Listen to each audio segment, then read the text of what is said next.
হুম। আবার আবার যে সংখ্যাটা নেই আমরা দশমিক থেকে বাইনারি করার আরেকটা অঙ্ক করা দেখাচ্ছি আমরা। এখানে ধরলাম আমরা ছোটো সংখ্যা নিলাম 55.25 মানে 55.25। এটা কি এটা বেস করে 10 মানে এটা কি দশমিক সংখ্যা। আমাকে হিসেবে প্রকাশ করতে বলেছে 2 দিয়ে প্রকাশ করতে বলছে দশমিকে, এই যে বাইনারিতে প্রকাশ করতে বলছে। এখন আমাদের নিয়ম একই, কত এখানে নিলাম আমরা কত 55, এই যে ভাগ 2। আমরা আগের ক্লাসে বলেছিলাম যে দশমিক থেকে যে কোনো সংখ্যা প্রকাশ করতে হলে আমাদের ওই সংখ্যার বেস দ্বারা ভাগ করতে হয়।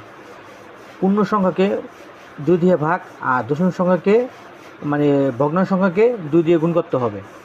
তা আমরা আগে করতে হবে আমাদের পূর্ণ সংখ্যা মানে যেটা পরিপূর্ণ সংখ্যা এটা, আর পরে করতে হবে ভগ্নাংশ সংখ্যা। আগে 55কে ভাগ করি, 55কে যদি আমরা 2 দিয়ে ভাগ দিই কত আসে, কত ভাগটা দেখো। এখানে যদি আমরা 13 2 গুণ 23, এই যে 27 2 গুণ দিই কত হবে আমাদের 54। তাহলে আমার কত হবে আমার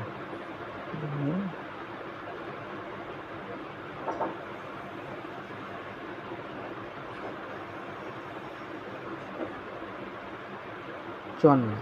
তবে কম আছে কত 1, এই যে 1। আবার যদি 2 দিয়ে ভাগ দিই, 27কে 2 দিয়ে ভাগ করলে কত হবে 13 দোকানে 26, কম আছে কত 1। এই যে আমাকে বুঝলাম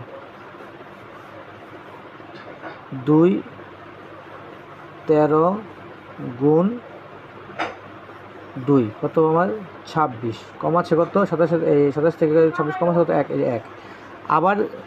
আবার আমরা ভাগ দিই 2 দিয়ে 13কে, 6 দোকানে 12, তো কম আছে কত 1, এই যে 1। কত মানে 6 দোকানে 12, 13 থেকে কম আছে কত 1। আবার যদি 2 দিয়ে ভাগ দিই 3 দোকানে 6, এখানে মিলে গেছে 3 দোকানে 6, এই 6 আর গুণ 6 মিলে গেছে 0। আবার যদি 2 দিয়ে ভাগ দিই 2 অকে 2, তো 2 অকে 2, তো কমা এখানে 3, কম আছে কত 1, এই যে 1। আবার যদি আমরা 2 দিয়ে ভাগ দিই, 1কে 2 দ্বারা ভাগ যায় না কারণ 1 ছোটো সংখ্যা, তাই এই বাইনারি সময় যদি কখন ছোটো সংখ্যা হয় তাহলে এখানে 0 দিয়ে এই 1টাকে আমরা এখানে নিয়ে আসবো। আচ্ছা, এই গেল আমাদের দশমিক সংখ্যা। এখন আমাদের ভগ্নাংশ সংখ্যা কীভাবে করবো। ভগ্নাংশ সংখ্যা আমার নিয়ম কি, আমাদের গুণ হবে, কি হবে গুণ, এই যে গুণ 2। নিয়ম অনুযায়ী লিখি 25 দোকানে কত 0.50, এই যে 0.50 মানে এখানকার 0।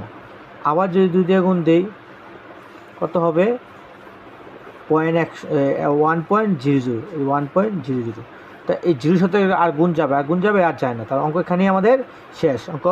যখন আমাদের মনে রাখবা, যখন আমাদের এই দশমিক সংখ্যার সাথে গুণ করে পূর্ণ সংখ্যা পাওয়া যাবে এবং পূর্ণ সংখ্যার পর এই দশমিকের পর সংখ্যাগুলো 0 থাকবে, তখন অঙ্ক এখানেই স্টপ, মানে অঙ্ক এখানে মিলে গেছে, আর অঙ্ক আর গুণ করা লাগবে না।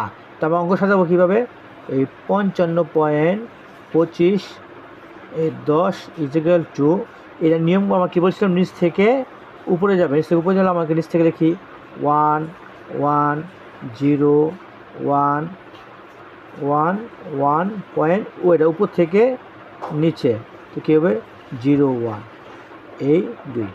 এই ছিল আমাদের আরেকটা অঙ্ক আমরা দেখিয়ে দিলাম। সবাইকে ধন্যবাদ সঙ্গে থাকার জন্য, এবং আমার জন্য দোয়া করবেন যে আমি সুন্দর সবাইকে শেখাতে পারি এবং সহজভাবে শেখাতে পারি। ইনশাআল্লাহ আমি পারবো, আপনারা যদি আমাকে সাপোর্ট করে সাথে থাকেন। আসসালামু আলাইকুম।